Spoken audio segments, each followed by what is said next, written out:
Hei ja tervetuloa haastatteluun Niels Torvaldsin kanssa. Meillä on Nikke tänään vähän erimuotoinen haastattelu. Mä aion lukea sulle tämän viikon lehtiotsikkoja ja sä saat sitten sanoa, että mitä mieltä sä oot niistä. Mä aloitan tällaisella noin viikon uutiset nettisivulta. Kansalle 100 päivää Sipilän hallitusta on vaikeampaa kuin Matti Nykäselle 100 päivää ilman viinaa. Mitä mieltä olet? No, ensimmäiset 100 päivää käytetään ainakin politiikassa ja myöskin journalismissa ikään kuin mittarina, että miten hallitus sopeutuu uusiin tehtäviinsä. Ja tilanteessa, jossa hallituksella on monen muun hallitukseen verrattuna aika mittavia haasteita, niin 100 päivää on tietenkin ollut vähän sellaista taapertelua. Et ihan niin kuin Strömsössä tämä ei ole mennyt. Ehkä pahin ongelma siinä oli vanha kolmikanta, eli AY-liikkeen, työnantajien ja hallituksen yhteistyö. Ja se ei mennyt ihan perille ihan sillä tavalla, kuin olisi voinut tehdä. Ja silloin, jos tämä vertailu Matti Nykäseen jatketaan, niin ehkä vauhti ylämäessä oli liian kova sille tekniikalle, millä sitten ponnistettiin eteenpäin. Ja silloin hyppy menee aika huonoksi.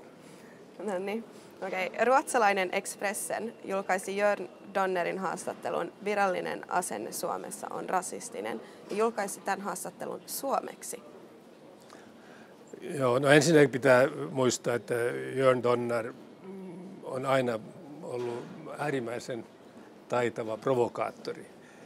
Ja se, että hän käyttää näinkin vahvaa kieltä, kun että Suomen hallituksen asenne on rasistinen, niin se on nimenomaan Jörn Donner. Ja se, että Expressen sen sitten julkaisee suomenkielisenä, on tietenkin äärimmäisen mielenkiintoista, koska sillä tavalla Expressen ikään kuin yrittää osoittaa, että me olemme avoimia, me käytämme sitä kieltä, mitä me luulemme tässä asiassa jollain tavalla olevan yksi keskeisimmistä asioista, niin ei niinkään huonosti ajateltu. Siitä on vastaavia esimerkkejä. Helsingin Sanomat ruotsin kielen asemasta julkaisi ruotsinkielisen version, eli kyllä tällaista pientä kikkailua on hyvä käyttää politiikassa ja journalismissa. Joo. Maria Stenrus kirjoitti, Suomi äänesti kuin strutsi. Hallituksen päätös äänestää tyhjää turvapaikkakiintiöistä ei ole samantekevä. Joo, tämä on vähän ongelmallinen asia. Suomen yleinen asenne neuvoston päätöksentekotapoihin on yleensä ollut se, että kun Nasseseta on oikein vihainen ja haluaa osoittaa, että me emme ole mukana, niin äänestetään tyhjää. Joissakin asioissa se voi olla viisasta, niin kuin sillä tavalla ei olla luomatta suoria konflikteja neuvostossa. Joissakin asioissa tämä saattaa vahingoittaa Suomea, koska me joudumme ikään kuin väärään seuraan.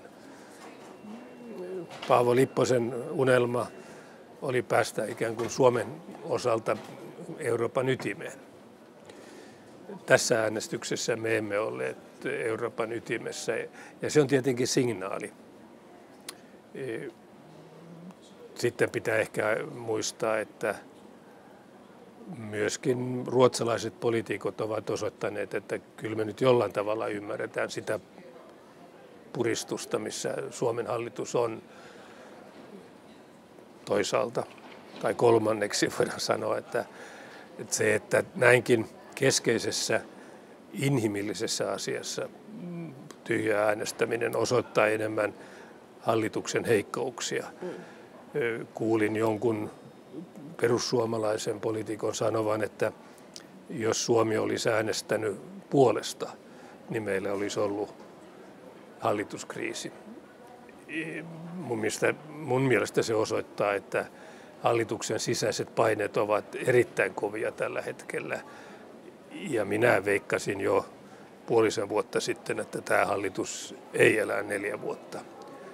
Ja kyllä tällaiset puheenvuorot, että jos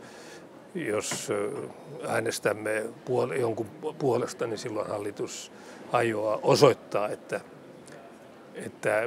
vaikka johtavat poliitikot siinä vakuuttaa joka kerta, kun ne oikealla jalallaan astuu, että ei ole mitään ongelmia, niin kyllähän tämä puhuu siitä, että hallituksen sisällä on vakavia ongelmia. Viimeinen sitaatti. Ilta-Sanomat kirjoitti, että Eurooppa jakautui Suomi idän ja lännen välissä EU:ssa. Ja muistuttaa ehkä vähän Suomen kylmän sodan neutraalipolitiikkaa. Joo, Suomen perinnehän on ollut olla siinä idän ja lännen välillä ja välissä ja puristuksessa. Onko se tässä, missä Suomi haluaa olla? No, tämä on hyvä kysymys. Siinä vaiheessa, kun Neuvostoliitto hajosi ja Euroopan kartta poliittisessa mielessä piirrettiin uudestaan, niin meidän pyrkimyksenä silloin oli olla ikään kuin lännen osana. Ja nyt me putosimme taas ikään kuin siihen välimaastoon, eikä se paikka ole erityisen hyvä Suomelle, jos katsotaan vähän tulevaisuuteenkin. Mutta ongelma liittyy siihen hallituksen sisäisiin paineisiin. Okay. Hyvä. Kiitos. Kiitos ja näkemiin.